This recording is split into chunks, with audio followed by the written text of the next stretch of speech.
எட்டி தம்பி, நம்ம படம் பார்க்க போனதை உங்க அம்மாட்ட சொல்லிடாத. வேற அவ்வளவுதான், இழுத்து தொங்க விட்டுருவாங்க என்ன. இங்க எங்க அம்மாவுக்கு அவ்வளவு பயமா உங்களுக்கு? யாத்தா மறுவீடு வேண்டாம்னு சொன்னதுக்கு என்ன பாடுபடுத்திட்டாங்க. வேண்டாம்னா விடலாம்ல, செலவு கம்மின்ட்டு. யாத்தா நேற்று தானே உங்க அம்மா ஆட்டத்தை பார்த்தேன். அது இல்லைங்க, என் மதினி மறு வீட்டுக்கு வரும்போது இந்த ஆட்டம் ஆடிட்டு வந்தா தெரியுமா? அதே மாதிரி என் பொண்ணுக்கு 2 மடங்கா செய்யணும்னு எங்கள் அம்மாவுக்கு ஆசை. அதனால தான் அப்படி பேசிட்டாங்க. சாரிங்க. நீ ஏன் கழுத கதெல்லாம் கேட்டுட்டு இருக்க? உங்க அம்மா பார்த்தா தான் பயமா இருக்கு. நேரமா எங்க ஊர் சுத்திட்டு வரீங்க? யாரு? என்ன, எங்க அம்மா தாங்க. என்ன தம்பி, பயந்துட்டீங்களா? காத்துல வந்து இப்படி கத்திட்டு இருக்கீங்க? ஒரு மருமகன ஒரு மரியாதை இருக்கா? இல்ல தம்பி, உங்க அப்பா வந்தாங்க, அதனாலதான் சொல்ல வந்தேன் சந்தோஷத்துல. அப்பா வந்தாங்களா? என்ன சொன்னாங்க? ஏன் மாப்பிள்ள கத்துறீங்க? பயமா இருக்கு. சரி சொல்லுங்க, எதுக்கு வந்தாங்க? முத உட்காருங்க. கீழே உட்காரிட்டு இடிச்சிட்டு உட்காருத. சொல்ல வந்ததை சொல்லு. எங்க மாமா எதுக்கு வந்தாரு? மாமனாரா வாய் திறந்து பூசாம 50 பவுன்னு கேட்காரு. மாமா என்ன சொன்னாராம்? நாளைக்கு வந்து உங்களை கூட்டு போறேன்னு சொல்லியிருக்காரு. அதான் வந்து சொல்லிட்டு போறாரு. பிரியாமா, நான் நாளைக்கு அங்க வீட்டுக்கு போறேனோ?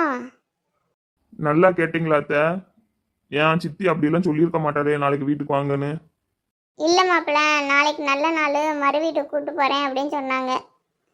நினைச்சு பேசிக்கிட்டு இருக்காரு. அவர் தான் கல்யாணம் முடிஞ்ச மறுநாள் மறு வீடெல்லாம் வேண்டாம், வேற வீடு தனி வீடு வைக்கிற, தனி கொடுத்துன பார்த்து வைக்கிற வரைக்கும் அங்கேயே இரு அப்படின்னாரு. இப்போ வந்து நாளைக்கு மறு வீடுன்னு சொல்லியிருக்காரு. ஐயோ கடவுளே. சரி மாப்பிள்ள, மறு வீடு போனா தானே எங்களுக்கும் கௌரவமா இருக்கும். அம்மா, பைக்கு சவுண்டு கேட்க அண்ணன் வந்துட்டான் போல. அண்ணன் மட்டும் வரண்டா பரவாயில்ல, அது கூட சேர்ந்து அந்த ஊதும் வரும். அண்ணியவா சொல்றீங்க? நீதியை இருட்டி காதில் கேட்டானா என்னை வந்து அப்படியே நெரிச்சு தள்ளிடுவா. மாப்பிள்ள, நீங்கள் வந்து பொண்ணு கேட்கும்போது நான் என்ன சொன்னேன்? 25 பவுனு தானே போட முடியும்னு சொன்னேன். உங்கள் அப்பா 50 பவுனு கேட்காரு. என்ன 25ங்க? நான் இவர்கிட்ட 9 பவுனு இல்லை சொல்லி வச்சிருக்கேன். இது என்ன குடும்பமே பிராடு குடும்பமா இருக்கு. அவ 9 பவுனுங்க, ஆத்தாக்காரு 25 பவுனுங்க. எது உண்மைன்னு தெரியலையே. 2 பேரும் தலையை தொங்க போடுதீங்க. இப்பதான் எனக்கு கதையே புரியுது. அங்க வீட்டுல 50 பவுனுன்னு சொல்ல போய் தான் என் சித்தி வாயை பிறந்துக்கிட்டு நாளைக்கு மறுவீடுக்கு சம்மந்தம் சொல்லியிருக்கு. நான் உண்மையை சொல்லிட்டேன் உங்க அப்பாட்ட, 25 பவுனு தான் போட முடியும் அப்படின்ட்டு. அவர் சபையில வச்சு 50 பவுனுன்னு சொல்லுங்க அப்படின்னு சொல்லியிருக்காரு. தமி, நாளைக்கு எங்களெல்லாம் விட்டுட்டு போயிடுவேன் என்ன? மொட்டையா போயிடுவேங்கிற? நீ போய் தொலை, என் மகா எதுக்கு போய் தொலையணும்?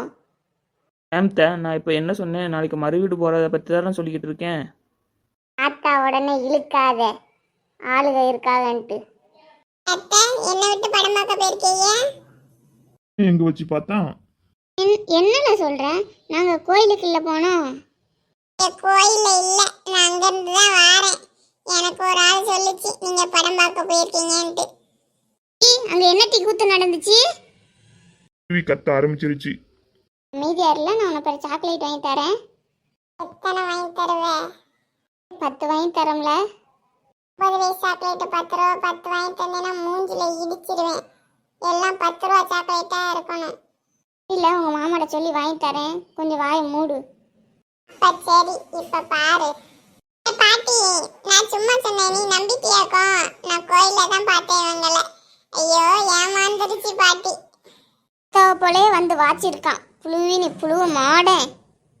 கிளவி இவெல்லாம் போட்டோம், அப்புறம் வச்சுக்கிடுதேன். உங்ககிட்ட புழுவி என்னத்தை நான் எழுதி வாங்கினேன்? சுகன், நாளைக்கு ஸ்கூல் லீவ் போட்டுரு சரியா? நான் மட்டுமா, என் ஃப்ரெண்ட்ஸ் எல்லாருமா? ஃப்ரெண்ட்ஸ் எல்லாத்தையும் கூட்டு வா. அத்தை நாளைக்கு மாமா வீட்டுக்கு போறேன். அப்ப இனிமே நீங்க வர மாட்டியா? அப்ப சாக்லேட்? ஏய், என்ன ஏமாத்துறியா நீ? இன்னல அத்தைய மரியாதை இல்லாம நீ வான்னுட்டு இருக்க. வாங்க போங்கன்னு கூப்பிடு இனிமே. சரி அக்கா. நைட்டு வீட்டுக்கு மிளகாய் எடுத்து வாயில வைக்கேன். இடுமா, சின்ன பையன் தானே. என் பையனுக்கு மிளகா வைக்க, உன் வாயில மிளகா வைக்கலையாக்கம் பார்த்துட்டே இரு. என்ன ஊது நம்ம சொன்னதுக்கு அமைதியா போகுதுடி. உனக்கு பின்னாடி பெரிய ஆப்பா இருக்கு, அதான் வச்சாலே பயமா இருக்குடி. நாளைக்கு உங்க அம்மா என்னையும் இப்படித்தானே பேசுவாங்க.